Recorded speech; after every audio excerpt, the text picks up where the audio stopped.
ठीक है, हम पढ़ रहे थे टेट्रापोड लिम्ब डेवलपमेंट। ठीक है, टेट्रापोड्स में लिम्ब डेवलपमेंट देख रहे थे, जिसमें हम फॉर्मेशन ऑफ लिम्ब बड की बात कर रहे थे कि लिम्ब बड कैसे वहां पर फॉर्म हो रही है, कैसे वहां पर बन रही।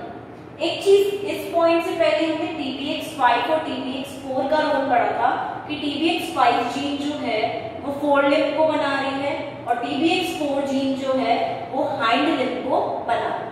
तो हम बोल सकते हैं कि अगर सपोज TBX5 जो है हमारी, ठीक है, वो अगर हेटेरोजाइगस कंडीशन में है, ठीक है, दैट मींस सिर्फ एक जीन इसका उपस्थित है, तो उस कंडीशन में भी हम क्या बोलते हैं कि क्या करती है, फोर लिम्ब बनाती है प्रॉपर्ली, बिल्कुल नॉर्मल डेवलपमेंट करती है और हार्ट का भी फॉर्मेशन करती है। जिसका मतलब आगे की जो स्ट्रक्चर्स हैं वो किसके कारण बन रहे हैं, TBX5 के कारण, और जो TBX4 होता है इनके अंदर उससे हाइंड लिम्ब बनता है। एक चीज और अपन ने जो बात की थी इससे पहले वो यही थी कि TBX4 के पास, दैट मींस कि हम बोल सकते हैं यहाँ पर 25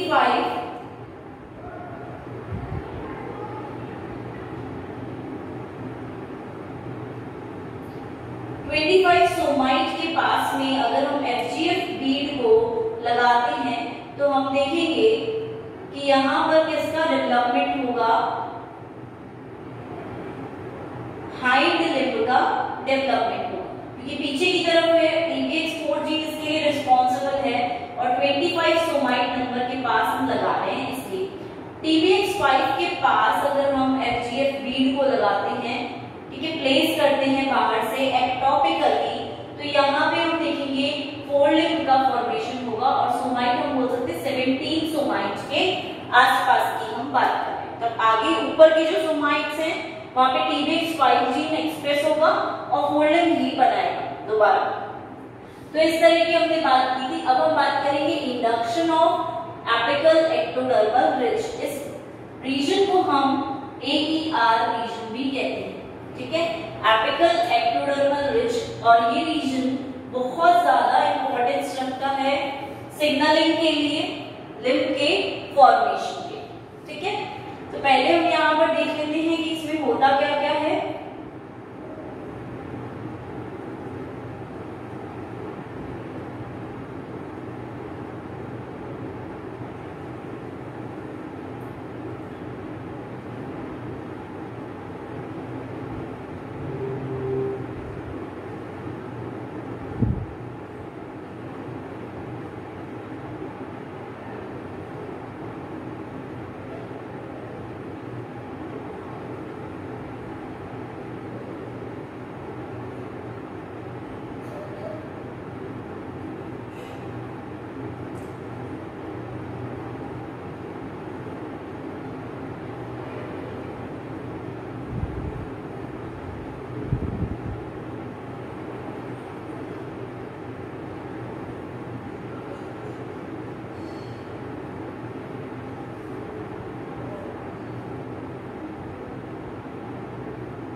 राइट, तो जब हम AER रीजन की बात करते हैं तो सबसे पहले तो हम बोलेंगे कि मीसेनकाइम सेल्स जो हैं वो आगे जाकर लिम्ब बड बनाने में हेल्प करते हैं। ठीक है, इन्हीं सेल्स से लिम्ब बड का फॉर्मेशन होता है। और वहीं एक रीजन ये भी होता है, एक एरिया ये भी होता है एपिकल एक्टोडर्मल रिज वाला, जहाँ पे कि एपेक्स वाले भाग में ऊपर की तरफ एक्टोडर्म सेल्स जो हैं वो एक रिज जैसी संरचना बनाते हैं। ठीक है, वहां पे कलेक्ट हो जाते हैं सारे सेल्स, इसलिए हम इसे AER भाग कहते हैं। और हम बोल रहे हैं कि ये जो है ये वाला भाग मेजर सिग्नलिंग सेंटर कहलाता है। ठीक है, मेजर बहुत इंपॉर्टेंट सिग्नलिंग सेंटर है जिसके कारण लिम्ब का डेवलपमेंट इनमें टेट्रापोड्स में हो पाता है। ठीक है। अब एईआर का वर्क क्या होता है, 3 प्रकार के कार्य, 3 टाइप के वर्क्स ये परफॉर्म करता है। जैसे हम बोलेंगे कि जब प्रॉक्सिमल डिस्टल एक्सिस को बनाना है तो उस टाइम पे एईआर क्या करेगा, इनको सिग्नल्स देगा, और इनको सिग्नल्स देने के कारण प्रॉक्सिमल डिस्टल एक्सिस आसानी से बन पाएगी। ठीक है, कि प्रॉक्सिमल जगह पे क्या बनाना है और डिस्टल जगह पर क्या, पास में और दूर में क्या क्या बनाना। इसके बाद सेकेंडली हम बात करेंगे तो ये एंटीरियर पोस्टीरियर एक्सिस को, जो हमारे थंब और फिंगर फॉर्मेशन है, उनको बनाने में भी एक सिग्नलिंग देता है कि कहां से थंब बनाना है, कहां लिटिल फिंगर आएगी, तो वहां सिग्नलिंग एआर के कारण मिलती है। और एंटीरियर पोस्टीरियर रीजन जो है आगे जाकर डॉर्सल वेंट्रल रीजन को भी बनाता है, सिग्नलिंग देता है कि पाम का फॉर्मेशन किस साइड होगा और नकल्स जो होते हैं इनका फॉर्मेशन किस साइड होगा। ठीक है, तो इस तरह से तीनों एक्सिस को एईआर मेंटेन करके चलता है और इन संरचनाओं को बनाने में हेल्प करता है। दूसरी बात, जब हम एईआर भाग की करते हैं तो इंडक्शन इसको मेसेंकाइम से मिल रहा है, लेकिन एईआर खुद भी इंडक्शन लेता है, और FGF10 जो है, राइट, FGF10 एईआर को इंडक्शन देता है। दैट मींस ये क्या है, एक प्रकार का ग्रोथ फैक्टर है जो कि एईआर को एक्टिवेट करता है, सिग्नलिंग देता है। इसके अलावा दूसरे ग्रोथ फैक्टर्स भी फिब्रोब्लास्ट ग्रोथ फैक्टर्स कहलाते हैं, जो कि FGF2 है, FGF4 है, FGF8 है। ये तीनों भी यहाँ पर उपस्थित रहेंगे और इस तरह से ये अपना फंक्शन परफॉर्म करेंगे। दूसरी बात हम ये बोलते हैं कि अगर सपोज बाय चांस एईआर की जो एक्टिविटी है वो फेल हो जाती है, ये एक्टिविटी परफॉर्म नहीं कर पाता है, तो उस कंडीशन में क्या होगा, लिम्ब का जो डेवलपमेंट होगा वहीं पर रुक जाएगा। दैट मींस सीज हो जाएगा, लिम्ब डेवलपमेंट आगे की तरफ नहीं बढ़ पाएगा। इसका मतलब वो एईआर बहुत इंपॉर्टेंट है तीनों एक्सिस को बनाने के लिए। इसी के साथ अगर ये कंटिन्यू चलेगा तो प्रॉपर मॉर्फोजेनेसिस जो होता है, ठीक है, प्रॉपर मॉर्फोजेनेसिस होगा, एक प्रॉपर हाइंड लिम्ब या फिर फोर लिम्ब जो हम बोल रहे हैं वो प्रॉपरली बन पाए। जैसी संरचनाएं उसमें होनी चाहिए फॉर्मेशन के लिए, वैसी संरचनाएं आसानी से परफॉर्म कर पाए, और तीनों एक्सिस बनाएगा, इसका मतलब प्रॉपर फॉर्मेशन हो रही है। वहीं कहीं अगर ये फेल हो जाती है इसकी एक्टिविटी, इसको कहीं से रिमूव कर दिया जाता है, तो वहीं पर एक्टिविटी रुक जाएगी, जितना पार्ट बना है उतना ही बनेगा, आगे डेवलपमेंट की तरफ ये जा नहीं पाएगा, राइट। तो इस तरह से एईआर एक इंपॉर्टेंट फैक्टर है, और है क्या ये, एपिकल एक्टोडर्मल रिज। ठीक है, तो फॉर्मेशन ऑफ लिम्ब बड में हमने इस तरह से 4 स्टेप्स में लिम्ब बड के फॉर्मेशन को देखा।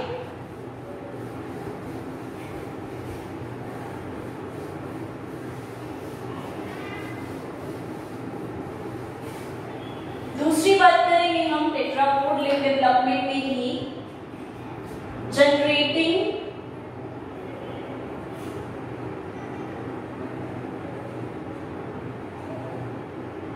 proximal distal axis।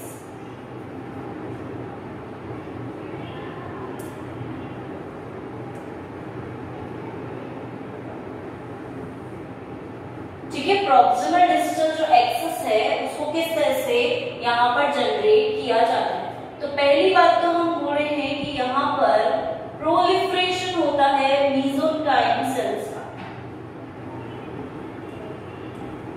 ठीक है, जो मेसेनकाइम सेल्स होती हैं उनका प्रोलिफरेशन होता है, वो डिवीजन करती है यहाँ पर बहुत ज्यादा मात्रा। दूसरी बात, इन दोनों एक्सिस का फॉर्मेशन कैसे हो रहा है, मेसेनकाइम के साथ एईआर कंबाइन हो रहा है। इन दोनों की जो सिग्नलिंग एक्टिविटी है एक साथ कंबाइन करती है, जिसके कारण आसानी से ये जो एक्सिस है, पीडी एक्सिस जिसे हम बोल रहे हैं, ये आसानी से बनता है। दैट मींस इसका मतलब ये हुआ कि प्रॉक्सिमल डिस्टल एक्सिस को बनाने के लिए मेसेनकाइम सेल्स तो है ही सही, ठीक है, इसी के साथ एईआर भी जरूरी है। ये दोनों जब कंबाइन करेंगे तभी ये एक्सिस पूरी तरह से बन पाएगी और पूरी तरह से प्रॉपर फॉर्मेशन जो होता है लिम्ब का वो हो पाएगा। डेवलपमेंट जो है वो कहीं रुकेगा नहीं दोनों के कॉम्बिनेशन। दूसरी चीज हम ये देखते हैं कि यहाँ पर साइंटिस्ट ने कुछ एक्सपेरिमेंट्स किए और उस एक्सपेरिमेंट के आधार पर बताया गया कि AER की इंपॉर्टेंस क्या है। ठीक है, कि AER क्या इंपॉर्टेंस यहाँ पर रखता है, किस तरह से ये इंपॉर्टेंट, राइट। AER के बेसिस पर, आधार पर ये एक्सपेरिमेंट्स किए। तो पहले एक्सपेरिमेंट की हम बात करते हैं कि हम बड वाली जगह से, जो लिम्ब बड है, यहां से, जैसे हमने बोला ये लिम्ब बड है, इसको हम यहाँ पे एक AER भाग था उसको हमने यहां से रिमूव कर दिया। ठीक है, अगर हम यहां से इस भाग से AER को रिमूव कर देते हैं तो हम क्या देखेंगे यहाँ पर कि जो लिम्ब का डेवलपमेंट है वो सीज हो जाएगा। सीजेस मतलब लिम्ब डेवलपमेंट एक टाइम के लिए रुक जाता है।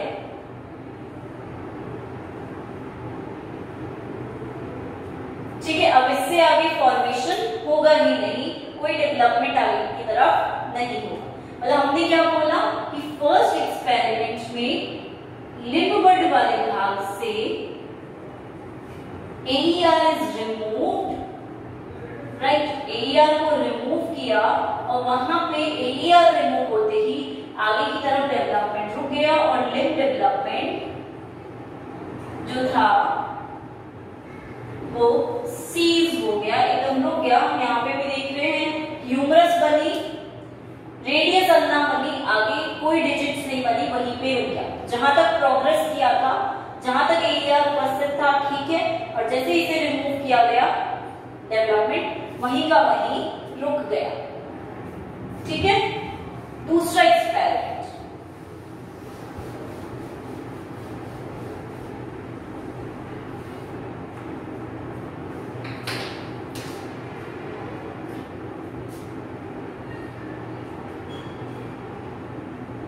ये लिम्ब बड है,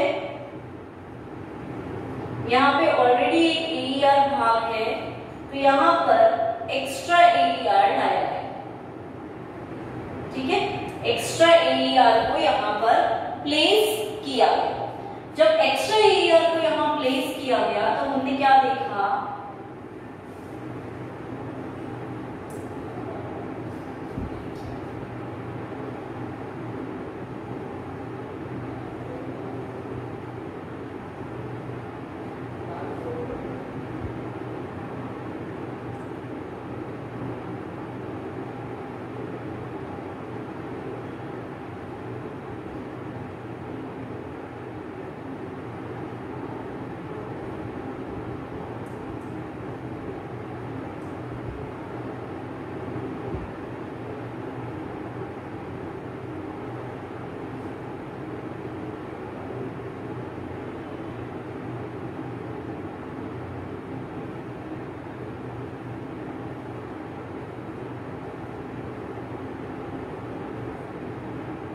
क्या देखने को मिला, सुपर न्यूमररी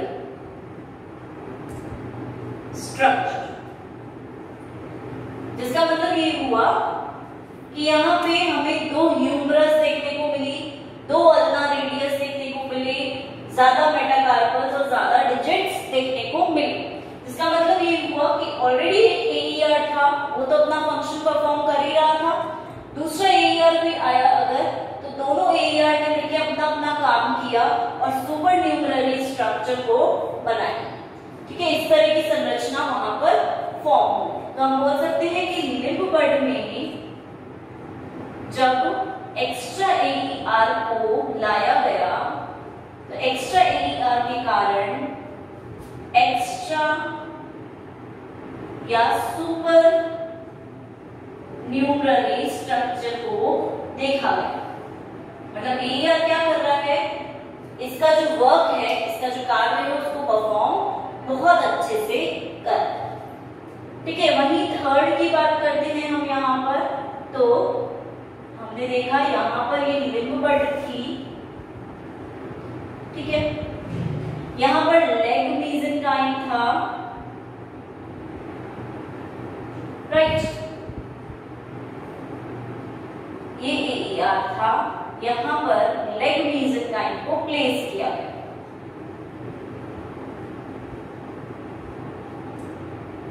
ठीक है, AER के जस्ट नीचे लेग मेसेनकाइम को प्लेस किया गया और क्या देखा गया यहाँ पर,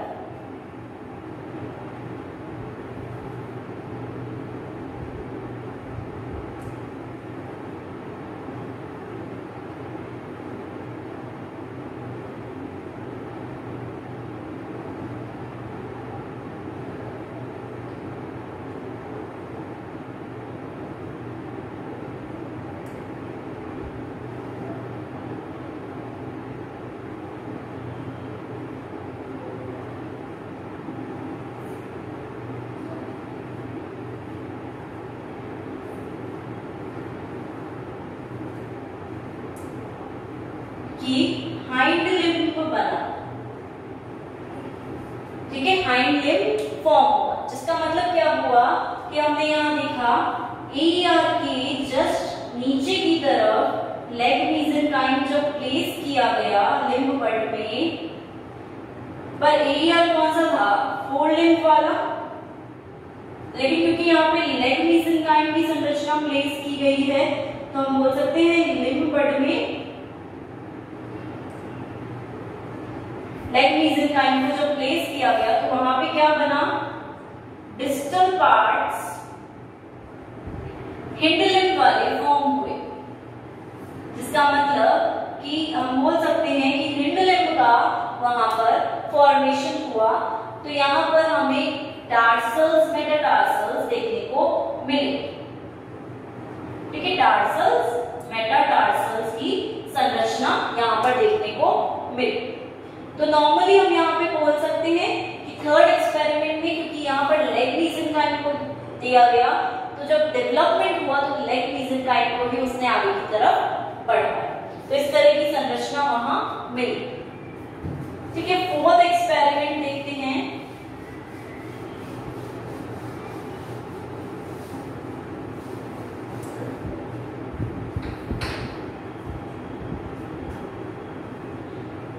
फोर्थ एक्सपेरिमेंट की बात करते हैं, ये लिम्ब बड है। ठीक, यहां पे क्या प्लेस किया गया, नॉन लिम्ब मेसेनकाइम को। ठीक है, जब डेवलपमेंट करवाया गया तो क्या देखा गया कि जो डेवलपमेंट था लिम्ब का वो सीज हो गया। तो development of limb cease, development जो था यहाँ पर रुक गया। तो हम बोल सकते हैं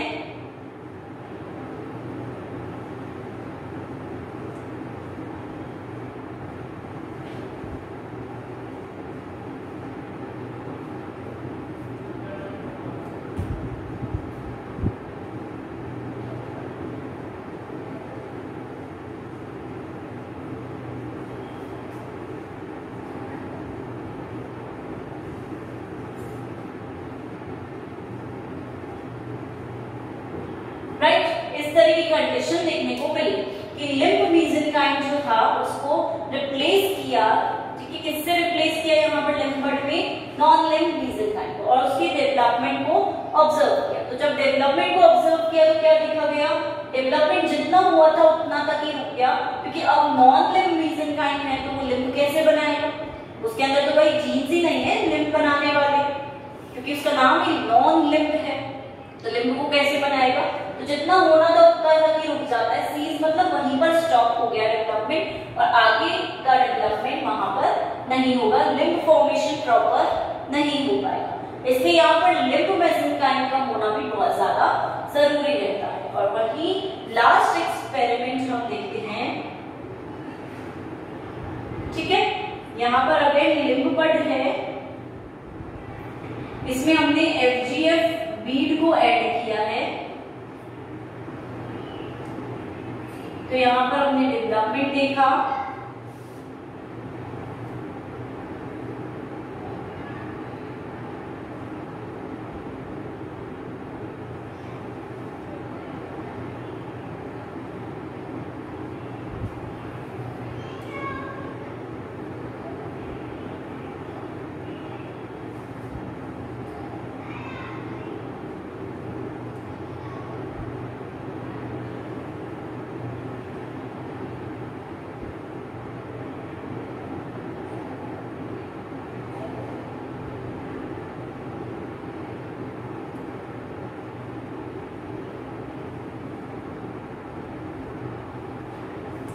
ठीक है, नॉर्मल डेवलपमेंट यहाँ देखा गया।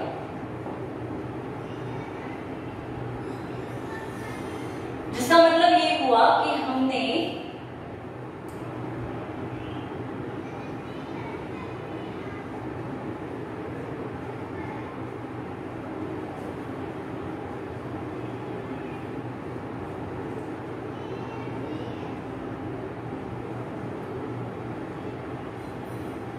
क्या किया था,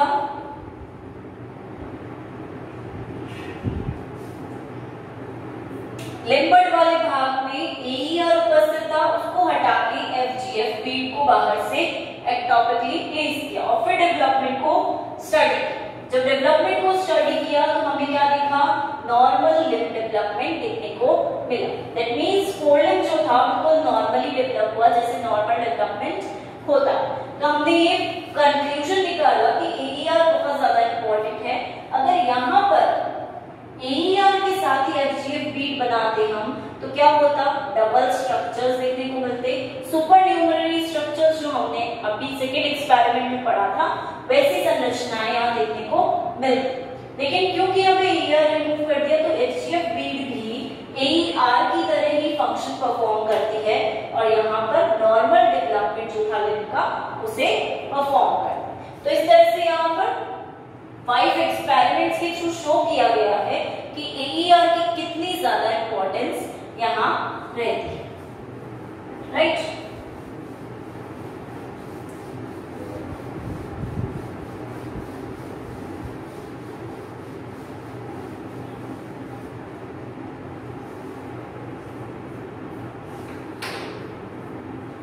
एक चीज और जो यहाँ ऑब्जर्व करने को मिली वो भी देख लेते हैं।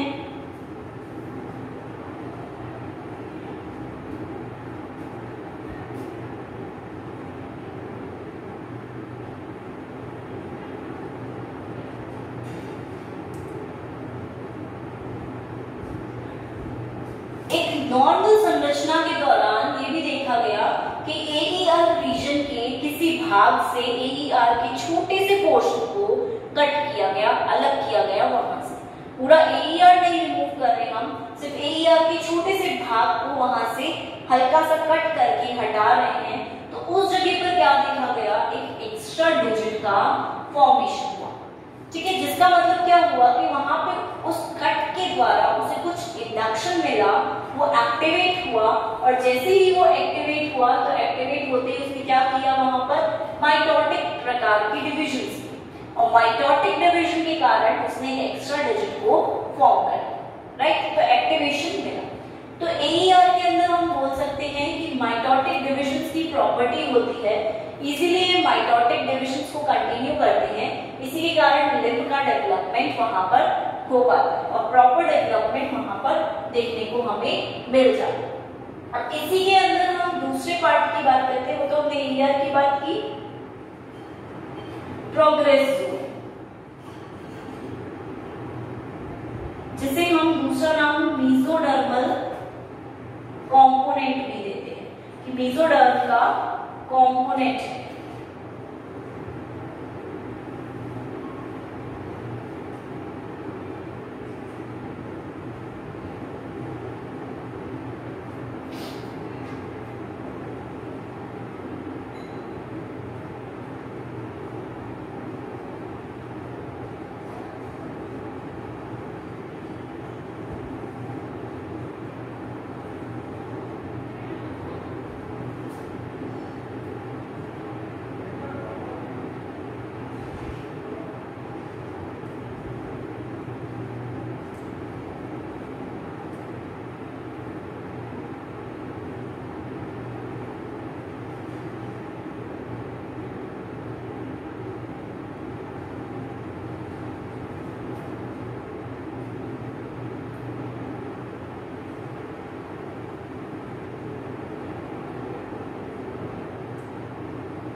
ठीक है, दूसरे जोन को हम हम प्रोग्रेस जोन बोलते हैं, इसे हम मेसोडर्मल कंपोनेंट के नाम से भी जान सकते हैं। तो जब हम प्रोग्रेस जोन की बात कर रहे हैं तो यहाँ पे हम FGF की भी बात करें, ठीक है। प्रोग्रेस का मतलब ये हुआ कि ये FGF के कारण फिब्रोब्लास्ट ग्रोथ फैक्टर्स जो हैं उनके कारण यहाँ पर हो रहे। तो लिम्फ बड जो है उसमें प्रोलिफरेशन होगा मेसेनकाइम सेल्स का। मेसेनकाइम सेल्स के प्रोलिफरेशन के कारण प्रॉक्सिमल पार्ट का फॉर्मेशन होता जाए। प्रॉक्सिमल मतलब पास वाले पार्ट का फॉर्मेशन होता जाए। जो लिम्फ बड है, हमने बोला AER के अंडर में ये मेसेनकाइम सेल्स सिचुएटेड रहते हैं और मेसेनकाइम सेल्स यहाँ पर सिचुएटेड रहकर प्रोग्रेस कर रहे हैं, प्रोलिफरेट कर रहे हैं। तो जहाँ पर बहुत सारे सेल्स प्रोलिफरेट कर रहे हैं उस जोन को हमने बोला है प्रोग्रेस जोन। ये लिखा हमने, उसी जोन को हम प्रोग्रेस जोन बोल रहे हैं क्योंकि यहाँ पर बहुत ज्यादा माइटोटिक एक्टिविटी है, ठीक है। इसी के साथ यहाँ पर प्रोग्रेस हो रही है, सेल्स में डिविजन हो रहा है और ये प्रोग्रेस जोन ऑलमोस्ट हम मान के चलते 200 माइक्रोन मीटर का होता है। इतना एरिया ये कवर करता है। तो वापस देख लेते हैं, लिम्फ बड जो है उस पार्ट में मेसेनकाइम सेल्स का बहुत ज्यादा प्रोलिफरेशन हो रहा है, बहुत ज्यादा डिवीजन हो रहा है और वो डिवीजन कहाँ है? AER के जस्ट नीचे की तरफ इस भाग में डिवीजन हो रहा है। मींस ये दोनों सेल्स आपस में एक दूसरे से रिलेटेड हैं। मेसेनकाइम सेल्स बहुत ज्यादा प्रोलिफरेट होते हैं और उसी के कारण धीरे-धीरे प्रॉक्सिमल स्ट्रक्चर्स फॉर्म होते हैं और प्रॉक्सिमल से आते-आते एंड में डिस्टल स्ट्रक्चर्स का फॉर्मेशन हो जाता है।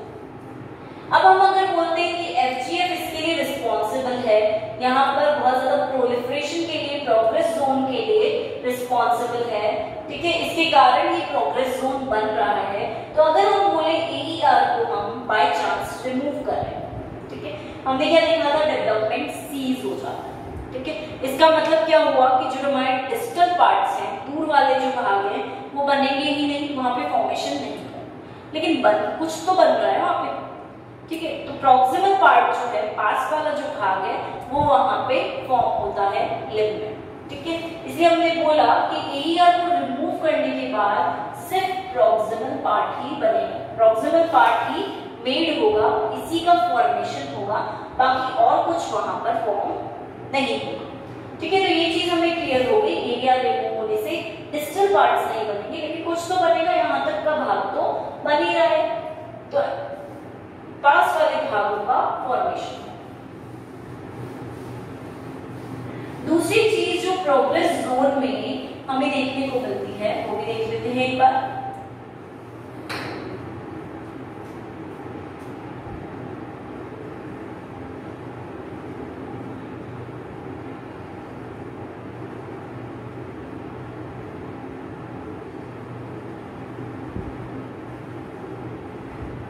ये सारी बात हम प्रोग्रेस जोन की ही कर रहे हैं।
ठीक है, इस प्रकार से यहाँ हमें देखने को मिलता है प्रोग्रेस जोन के अंदर।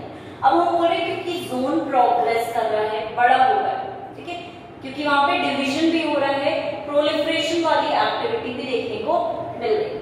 इसका मतलब क्या हुआ कि जो मेसेनकाइम सेल्स होंगे, राइट, मेसेनकाइम सेल्स अपनी पोजीशन को लीव करेंगे, छोड़ेंगे, ठीक है, अपनी पोजीशन को लीव करके बाहर की तरफ और मूवमेंट करेंगे, और उस लीव करने के कारण ही वहां पर बहुत सारे डिविजन्स या न्यूमरस स्ट्रक्चर्स देखने को वहां मिलते हैं। जिसका मतलब ये हुआ कि मेसेनकाइम सेल अपनी जगह से माइग्रेट कर रहे हैं, बाहर की तरफ आ रहे हैं, वहां पर उनका काम हो गया, फिर बाहर भी आएंगे, लीव करेंगे, उस जगह को छोड़ेंगे और बाहर की तरफ आकर फिर वहां वापस डिवीजन स्टार्ट करेंगे। तो इस तरह से मूवमेंट जैसे जैसे होता जाएगा वैसे वैसे बहुत सारी संरचनाओं का फॉर्मेशन वहां पर ये करते रहेंगे। दूसरी बात जो हम करते हैं कि मेसोडर्मल जो कॉम्पोनेंट है, मेसोडर्म का जो कंपोनेंट है उसी के अंदर पोलैरिटी रिसाइड करती है, पोलैरिटी इसी कंपोनेंट के अंदर होती है, और पोलैरिटी कौन सी, प्रॉक्सिमल डिस्टल पार्टिकल, ठीक है, ये कहां क्या बनना है, ये पोलैरिटी जो है, ये एक्सिस फॉर्मेशन जो है वो इसी कंपोनेंट के अंदर होती है। और मेसोडर्मल कंपोनेंट किसके बना हुआ है, एईआर का और मेसेनकाइम सेल्स, इन दोनों से मिलकर बनता है। अब हम बोल रहे कि अगर एईआर को इस जगह पर हम रिमूव कर देते हैं तो प्रोग्रेस जोन जो है वो जितना बना है वहीं पर ही रुक जाएगा, आगे की तरफ इसमें और ज्यादा डिवीजन देखने को नहीं मिलेगा, ठीक है, यहीं पर इसकी प्रोग्रेस रुक जाएगी और प्रोग्रेस जोन इतना सा ही रह जाएगा। इसलिए आगे की तरफ हम क्या बोलते हैं, डिजिट्स नहीं बन पाते, क्योंकि प्रोग्रेस करना ही नहीं है, अब इसे वहीं तक ही रहना है, तो आगे फॉर्मेशन नहीं होगा। एक इंटरेस्टिंग सी चीज जो यहाँ देखने को मिलती है वो ये है कि एक्सपेरिमेंट के थ्रू साइंटिस्ट ने एक चीज को ऑब्जर्व किया है। वो चीज क्या है ये देखते हैं कि जो ओल्डर प्रोग्रेस जोन है, ठीक है, जो पहले से प्रोग्रेस कर चुका है, ठीक है, उस जोन को यहाँ पर कंबाइन किया गया है यंग लिम्ब बड्स, ठीक है, जिसके अंदर अभी तक प्रोग्रेस जोन जस्ट स्टार्ट हुआ है बनना, ठीक है, बिल्कुल यंग है लिम्ब बड लेवल, ठीक है। इन दोनों को जब कंबाइन किया गया तो क्या देखा गया कि डिस्टल स्ट्रक्चर्स फॉर्म हुए, ठीक है, डिस्टल स्ट्रक्चर्स, दूर वाले जो स्ट्रक्चर्स थे वो फॉर्म हुए। इसका मतलब हम बोल सकते हैं डिजिट्स का फॉर्मेशन। थोड़ा सा इंटरेस्टिंग है ये, देखना एक बार। ओल्डर प्रोग्रेस जोन है सपोज ये वाला, ठीक है, ओल्ड प्रोग्रेस जोन। अब इस जोन में हमने देखा कि इस जोन के पास ह्यूमरस वाली एक्टिविटी थी, ह्यूमरस इसमें बना दिया था, अंदर की तरफ संरचना फॉर्म थी, ठीक है, तो इसके पास इंफॉर्मेशन थी उसकी। अब क्या हुआ, इसी को हमने यंग लिम्ब बड से कनेक्ट कर दिया। तो यंग लिम्ब बड ने क्या किया, क्योंकि इसके पास इंफॉर्मेशन थी ऑलरेडी, ठीक है, तो ये इसने ह्यूमरस ना बना के, ह्यूमरस वापस नहीं बनाई क्योंकि दोनों का कॉम्बिनेशन था, एक दूसरे में मर्ज थे, तो उसके पास इंफॉर्मेशन थी कि ये संरचना तो ऑलरेडी है, तो इसने क्या किया, आगे यंग लिम्ब बड ने डायरेक्ट ही डिजिट्स बना दी। बीच में मतलब रेडियस अल्ना की संरचना तो बनी नहीं, लेकिन ह्यूमरस से डायरेक्ट डिजिट्स बन गए, क्योंकि ओल्ड प्रोग्रेस जोन था, जितनी इंफॉर्मेशन थी उसी को आगे कंटिन्यू करके इसने यंग लिम्ब बड को बनाया, आगे की तरफ सिर्फ डिजिट्स के फॉर्मेशन को किया। तो कई बार हम ये देखते हैं कि जैसे जैसे प्रोग्रेस जोन आगे की तरफ बढ़ रहा है, जिसका मतलब हुआ कि हम बोल रहे हैं प्रोग्रेस जोन जैसे जैसे प्रोग्रेस कर रहा है वैसे वैसे संरचना बन रही है, जिसका मतलब ये हुआ सबसे पहले तो ह्यूमरस ही बनेगा,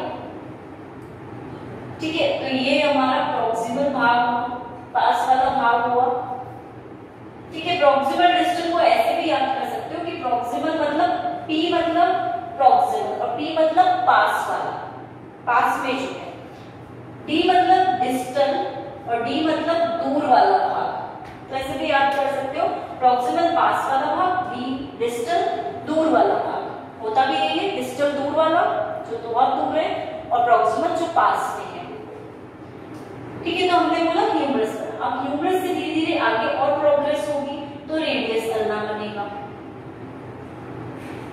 ठीक है, तो अभी के लिए ह्यूमरस प्रॉक्सिमल है, फिर रेडियस अल्ना की स्टार्टिंग जो होगी वो प्रॉक्सिमल होगी और इसकी एंडिंग जो होगी वो डिस्टल होगी। फिर इससे आगे जब डिजिट्स बनेंगे तो डिजिट्स बनते टाइम प्रॉक्सिमल पास वाला ये होगा और जहां डिजिट्स की एंडिंग हो जाएगी वो दूर वाला भाग हो जाएगा।